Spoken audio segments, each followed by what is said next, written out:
ربما يود الذين كفروا لو كانوا مسلمين ذرهم يأكلوا ويتمتعوا ويلههم الأمل فسوف يعلمون وما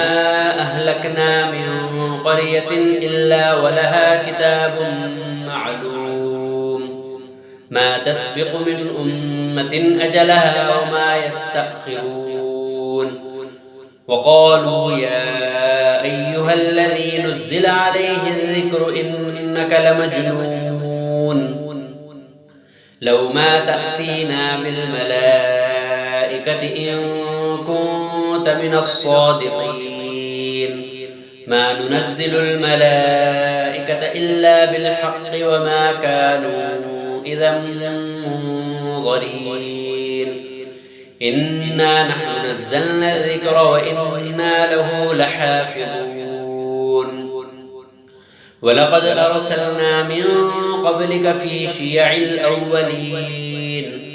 وما يأتيهم من رسول إلا كانوا به يستهزئون كذلك نسلكه في قلوب المجرمين لا يؤمنون به وقد خلت سنة الأولين ولو فتحنا عليهم بابا من السماء فظلوا فيه يعرجون لقالوا إنما سكرت أبصارنا بل نحن قوم مسحورون ولقد جعلنا في السماء بروجا وزيناها للناظرين وحفظناها من كل شيطان رجيم إلا من استرق السمع فأتبعه شهاب مبين والأرض مددناها وألقينا فيها رواسي وأنبتنا فيها من كل شيء موزون وجعلنا لكم فيها معايش ومن لستم له برازقين وإن من شيء إلا عندنا خزائنه وما ننزله إلا بقدر معلوم وأرسلنا الرياح لواقح فأنزلنا من السماء ماء فأسقيناكموه وما أنتم له بخازنين وإنا لنحن نحيي ونميت ونحن الوارثون ولقد علمنا المستقدمين منكم ولقد علمنا المستأخرين وإن ربك هو يحشرهم إنه حكيم عليم ولقد خلقنا الإنسان من صلصال من حمأ مسنون والجان خلقناه من قبل من نار السموم وإذ قال ربك للملائكة إني خالق بشرا من صلصال من حمأ مسنون فإذا سويته ونفخت فيه من روحي فقعوا له ساجدين فسجد الملائكة كلهم أجمعون إلا إبليس أبى أن يكون مع الساجدين قال يا إبليس ما لك ألا تكون مع الساجدين قال لم أكن لأسجد لبشر خلقته من صلصال من حمأ مسنون قال فاخرج منها فإنك رجيم وإن عليك اللعنة إلى يوم الدين قال رب فأنظرني إلى يوم يبعثون قال فإنك من المنظرين إلى يوم الوقت المعلوم قال رب بما أغويتني لأزينن لهم في الأرض ولأغوينهم أجمعين إلا عبادك منهم المخلصين قال هذا صراط علي مستقيم إن عبادي ليس لك عليهم سلطان إلا من اتبعك من الغاوين وإن جهنم لموعدهم أجمعين لها 7 أبواب لكل باب منهم جزء مقسوم إن المتقين في جنات وعيون ادخلوها بسلام آمنين ونزعنا ما في صدورهم من غل إخوانا على سرر متقابلين لا يمسهم فيها نصب وما هم منها بمخرجين نبئ عبادي أني أنا الغفور الرحيم وأن عذابي هو العذاب الأليم ونبئهم عن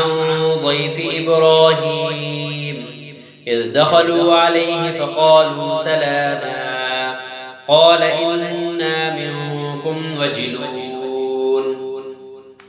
قالوا لا توجل إنا نبشرك بغلام عليم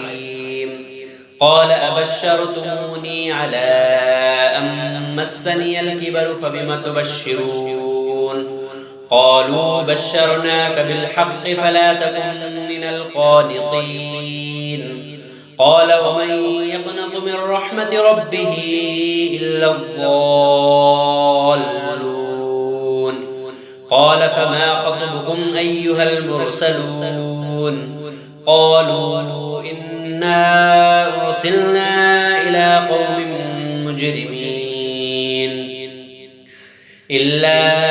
آل لوط إنا لمنجوهم أجمعين إلا امرأته قدرنا إنها لمن الغابرين فلما جاء آل لوط المرسلون قال إنكم قوم منكرون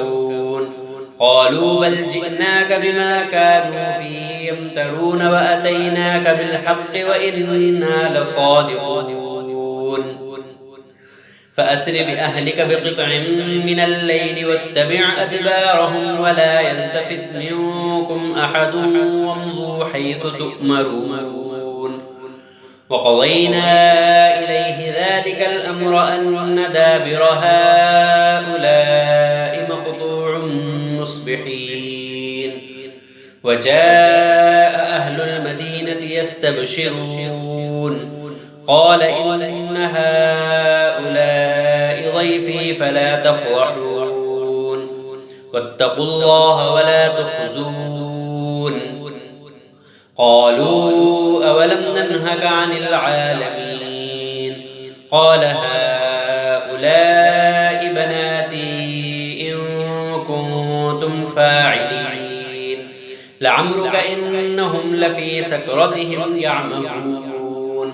فأخذتهم الصيحة مشرقين فجعلنا عاليها سافلها وأمطرنا عليهم حجارة من سجيل إن في ذلك لآيات للمتوسمين وإنها لبسبيل مقيم إن في ذلك لآية للمؤمنين وإن كان أصحاب الأيكة لظالمين فانتقمنا منهم وإنهما لبإمام مبين ولقد كذب أصحاب الحجر المرسلين وآتيناهم آياتنا فكانوا عنها معرضين وكانوا ينحتون من الجبال بيوتا آمنين فأخذتهم الصيحة مصبحين فما أغنى عنهم ما كانوا يكسبون وما خلقنا السماوات والأرض وما بينهما إلا بالحق وإن الساعة لآتية فاصفح الصفح الجميل إن ربك هو الخلاق العليم ولقد آتيناك 7 من المثاني والقرآن العظيم لا تمدن عينيك إلى ما متعنا به أزواجا منهم ولا تحزن عليهم واخفض جناحك للمؤمنين وقل إني أنا النذير المبين كما أنزلنا على المقتسمين الذين جعلوا القرآن عضين فوربك لنسألنهم أجمعين عما كانوا يعملون فاصدع بما تؤمر وأعرض عن المشركين إنا كفيناك المستهزئين الذين يجعلون مع الله إلها آخر فسوف يعلمون ولقد نعلم أنك يضيق صدرك بما يقولون فسبح بحمد ربك وكن من الساجدين واعبد ربك حتى يأتيك اليقين بسم الله الرحمن الرحيم أتى أمر الله فلا تستعجلوه سبحانه وتعالى عما يشركون ينزل الملائكة بالروح من أمره على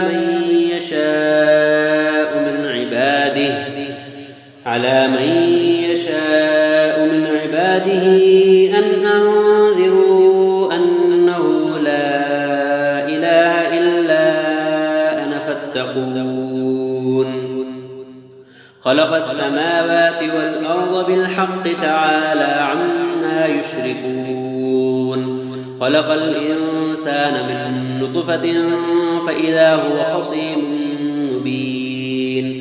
والأنعام خلقها لكم فيها دفء ومنافع ومنها تأكلون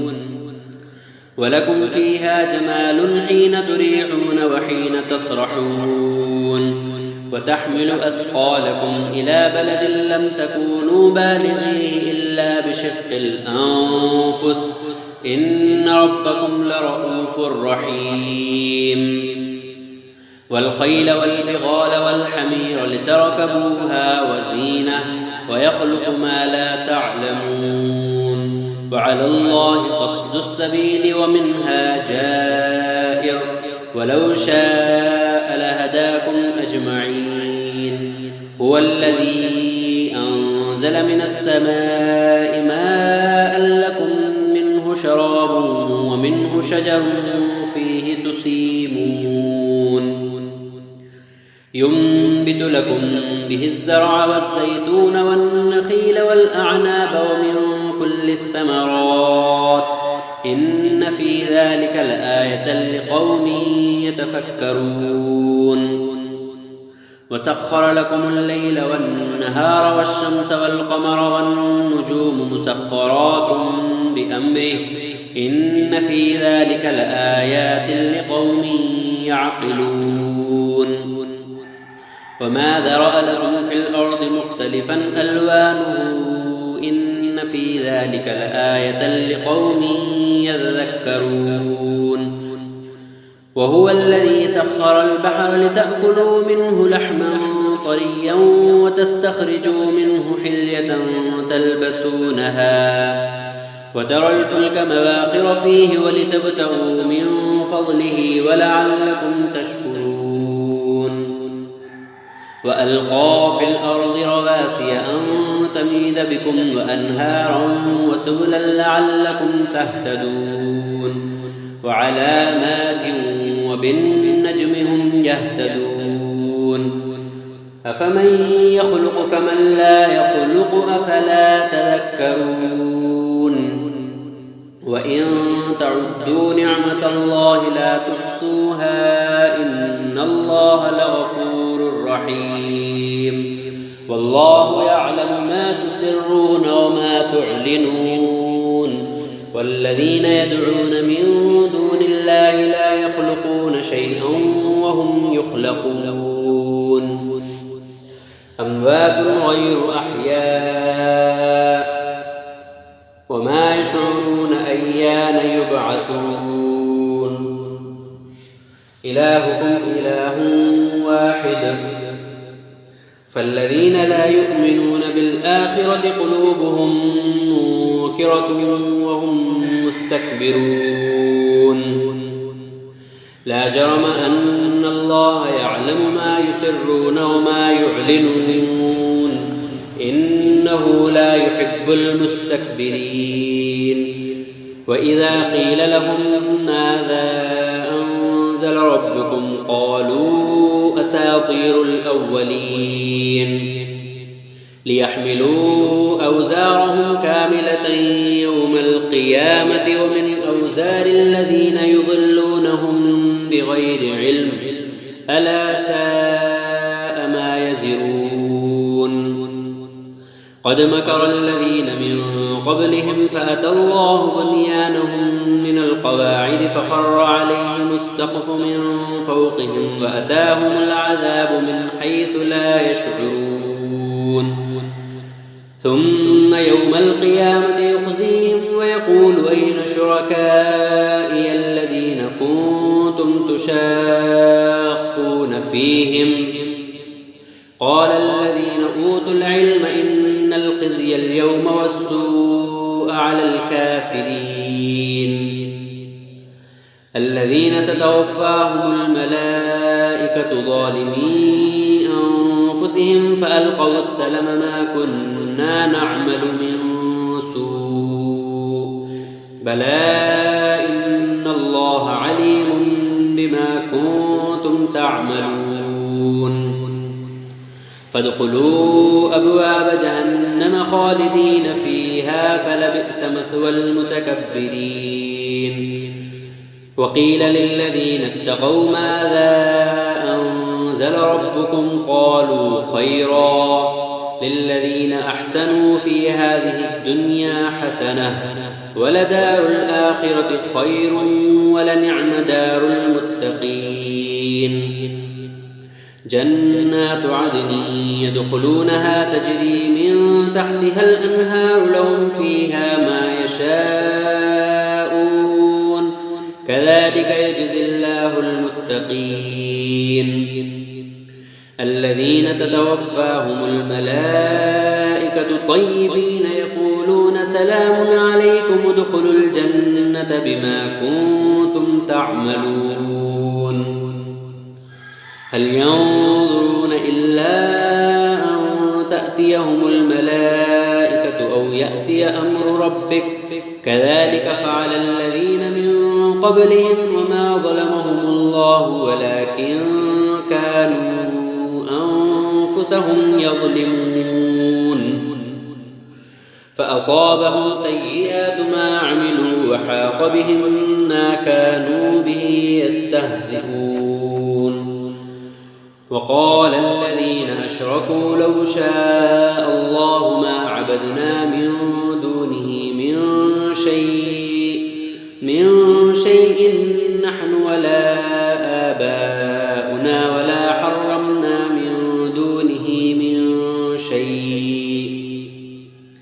كذلك فعل الذين من قبلهم فهل على الرسل إلا البلاغ المبين ولقد بعثنا في كل أمة رسولا أن اعبدوا الله واجتنبوا الطاغوت فمنهم من هدى الله ومنهم من حقت عليه الضلالة فسيروا في الأرض فانظروا كيف كان عاقبة المكذبين إن تحرص على هداهم فإن الله لا يهدي من يضل وما لهم من ناصرين وأقسموا بالله جهد أيمانهم لا يبعث الله من يموت بلى وعدا عليه حقا ولكن أكثر الناس لا يعلمون ليبين لهم الذي يختلفون فيه وليعلم الذين كفروا أنهم كانوا كاذبين إنما قولنا لشيء إذا أردناه أن نقول له كن فيكون والذين هاجروا في الله من بعد ما ظلموا لنبوئنهم في الدنيا حسنة ولأجر الآخرة أكبر لو كانوا يعلمون الذين صبروا وعلى ربهم يتوكلون وما أرسلنا من قبلك إلا رجالا نوحي إليهم فاسألوا أهل الذكر إن كنتم لا تعلمون بالبينات والزبر وأنزلنا إليك الذكر لتبين للناس ما نزل إليهم ولعلهم يتفكرون أفأمن الذين مكروا السيئات أن يخسف الله بهم الأرض أو يأتيهم العذاب من حيث لا يشعرون أو يأخذهم في تقلبهم فما هم بمعجزين أو يأخذهم على تخوف فإن ربكم لرؤوف رحيم أولم يروا إلى ما خلق الله من شيء يتفيأ ظلاله عن اليمين والشمائل سجدا لله وهم داخرون ولله يسجد ما في السماوات وما في الأرض من دابة والملائكة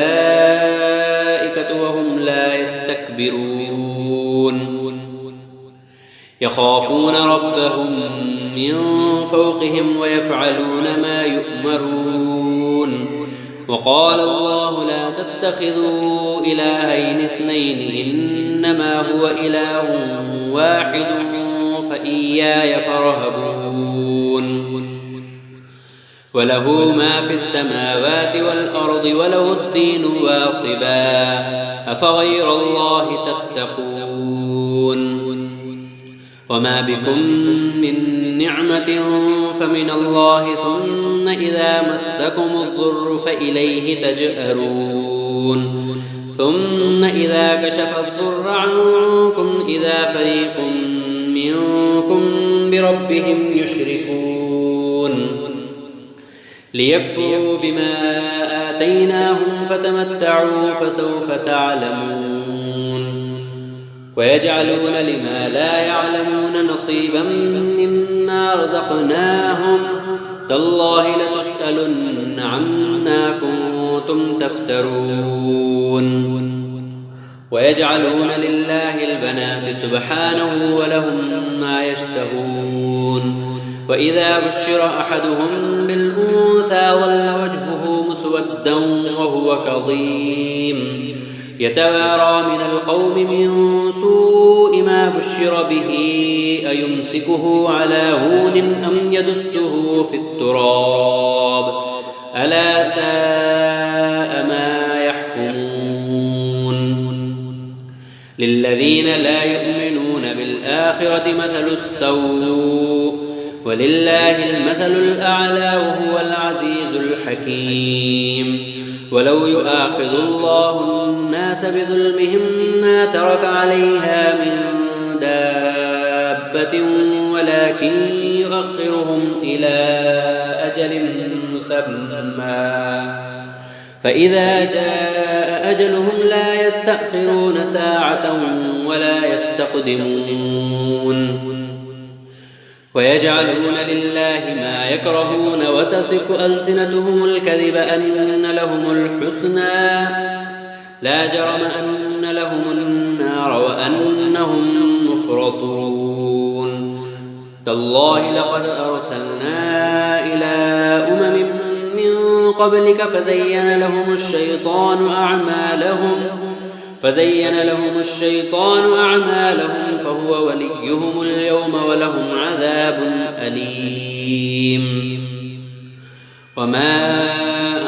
أنزلنا عليك الكتاب إلا لتبين لهم الذي اختلفوا فيه وهدى ورحمة لقوم يؤمنون والله أنزل من السماء ماء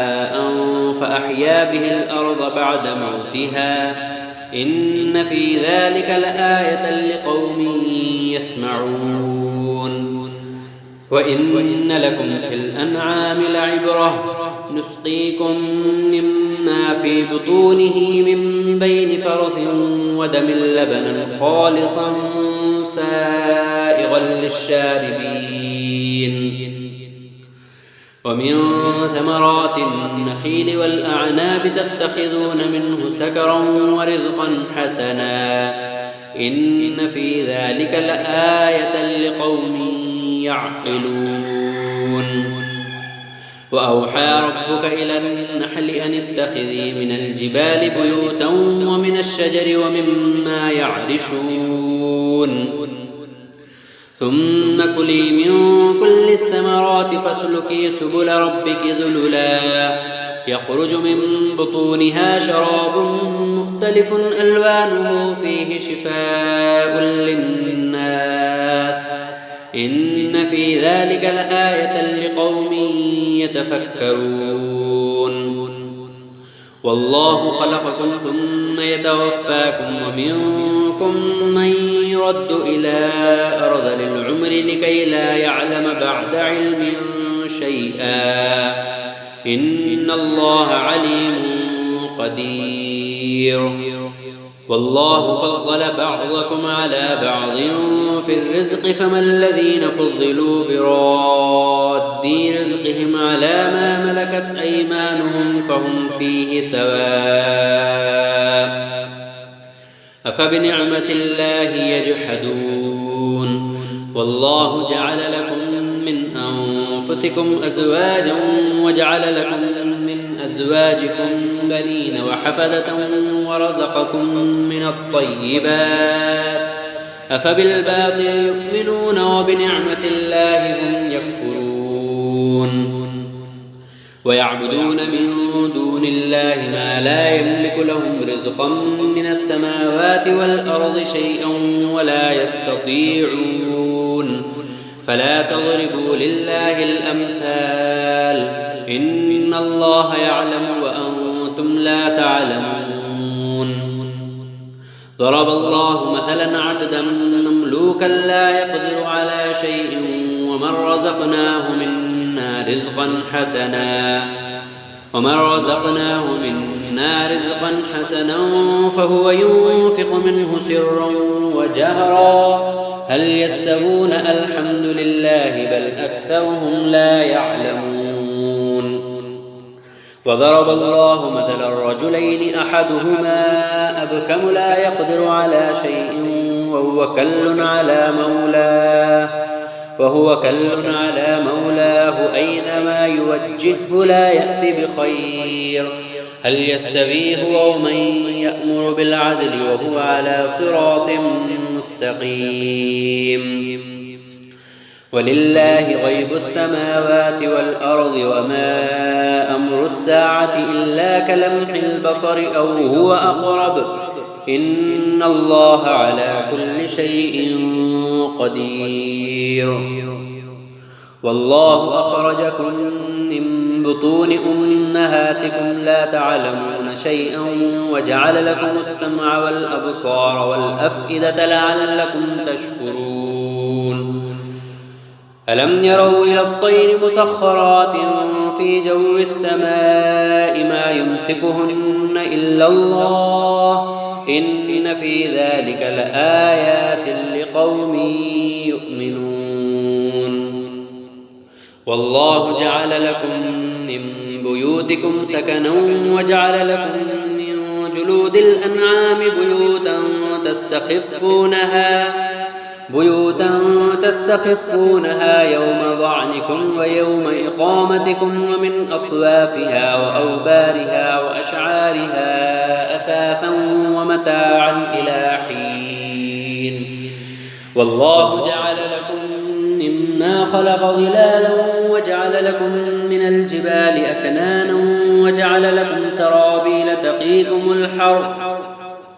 وجعل لكم سرابيل تقيكم الحر وسرابيل تقيكم بأسكم كذلك يتم نعمته عليكم لعلكم تسلمون فإن تولوا فإنما عليك البلاغ المبين يعرفون نعمة الله ثم ينكرونها وأكثرهم الكافرون ويوم نبعث من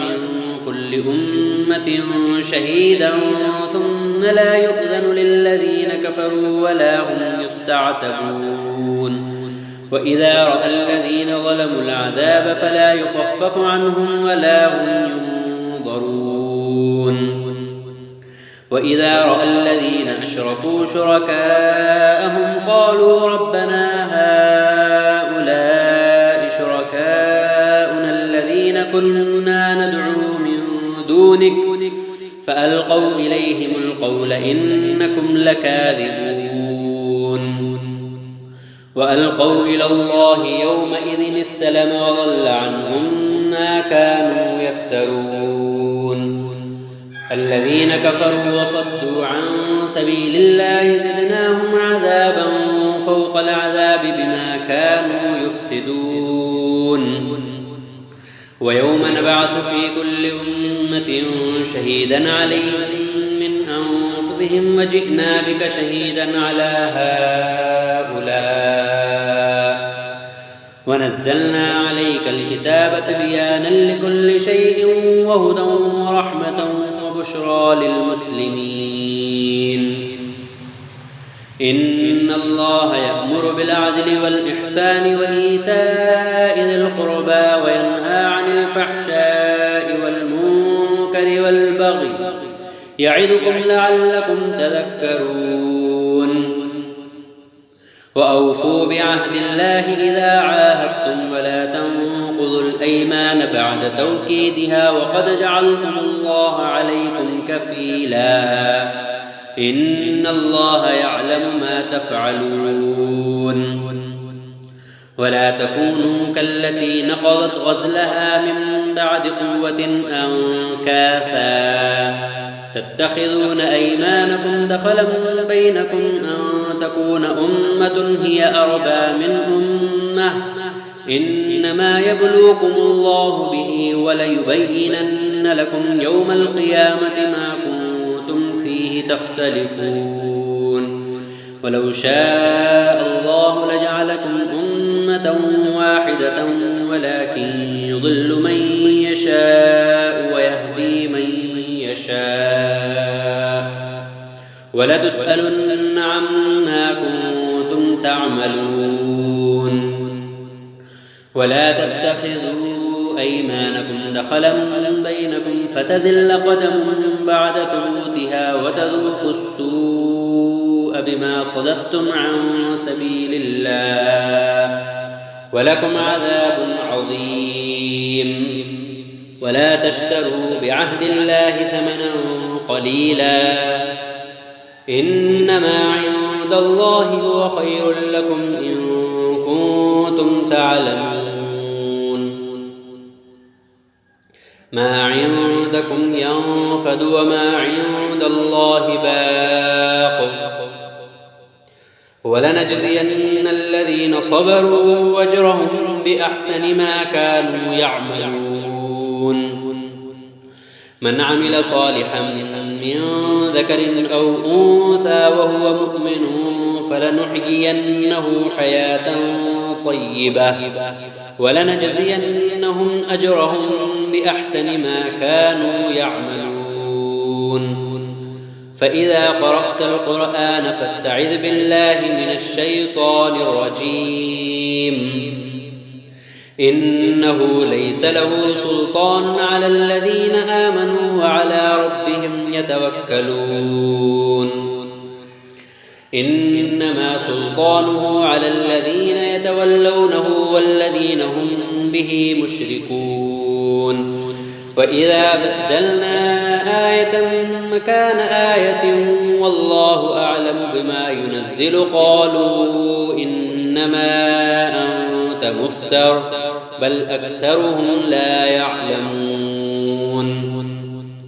قل نزله روح القدس من ربك بالحق ليثبت الذين آمنوا وهدى وبشرى للمسلمين ولقد نعلم أنهم يقولون إنما يعلمه بشر لسان الذي يلحدون إليه أعجمي وهذا لسان عربي مبين إن الذين لا يؤمنون بآيات الله لا يهديهم الله ولهم عذاب أليم إنما يفتري الكذب الذين لا يؤمنون بآيات الله وأولئك هم الكاذبون من كفر بالله من بعد إيمانه إلا من أكره وقلبه مطمئن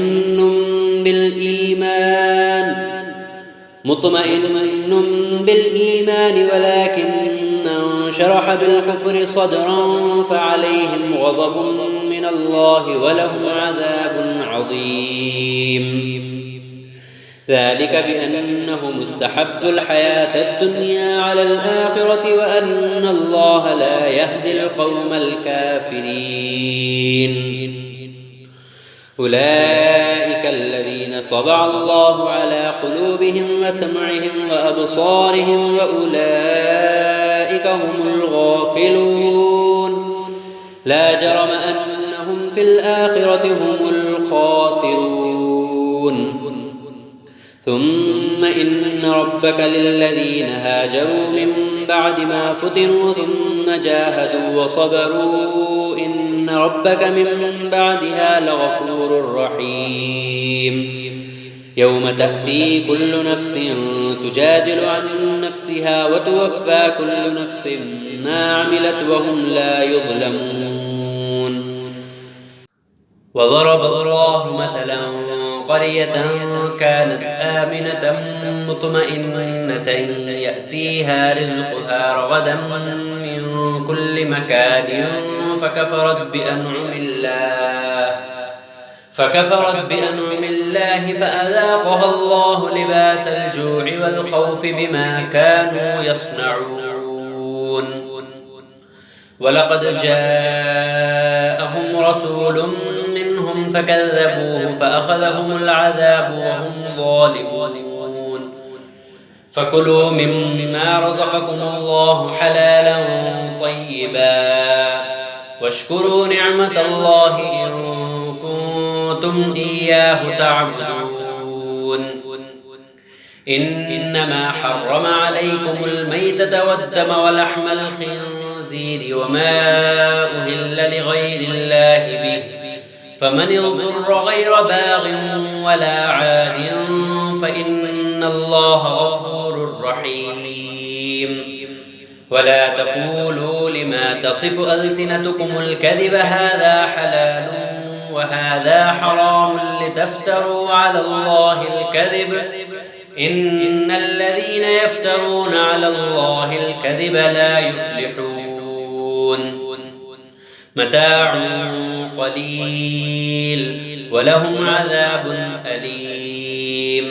وعلى الذين هادوا حرمنا ما قصصنا عليك من قبل وما ظلمناهم ولكن كانوا أنفسهم يظلمون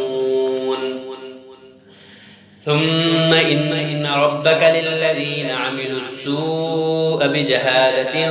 ثم تابوا من بعد ذلك وأصلحوا إن ربك من بعدها لغفور رحيم إن إبراهيم كان أمة قانتا لله حنيفا ولم يك من المشركين شاكرا لأنعمه اجتباه وهداه إلى صراط مستقيم فآتيناه في الدنيا حسنة وإنه في الآخرة لمن الصالحين ثم أوحينا إليك أن اتبع ملة إبراهيم حنيفا وما كان من المشركين إنما جعل السبت على الذين اختلفوا فيه وإن ربك ليحكم بينهم يوم القيامة فيما كانوا فيه يختلفون ادع إلى سبيل ربك بالحكمة والموعظة الحسنة وجادلهم بالتي هي أحسن إن ربك هو أعلم بمن ضل عن سبيله وهو أعلم بالمهتدين وإن عاقبتم فعاقبوا بمثل ما عوقبتم به ولئن صبرتم لهو خير للصابرين واصبر وما صبرك إلا بالله ولا تحزن عليهم ولا تك في ضيق مما يمكرون إن الله مع الذين اتقوا والذين هم محسنون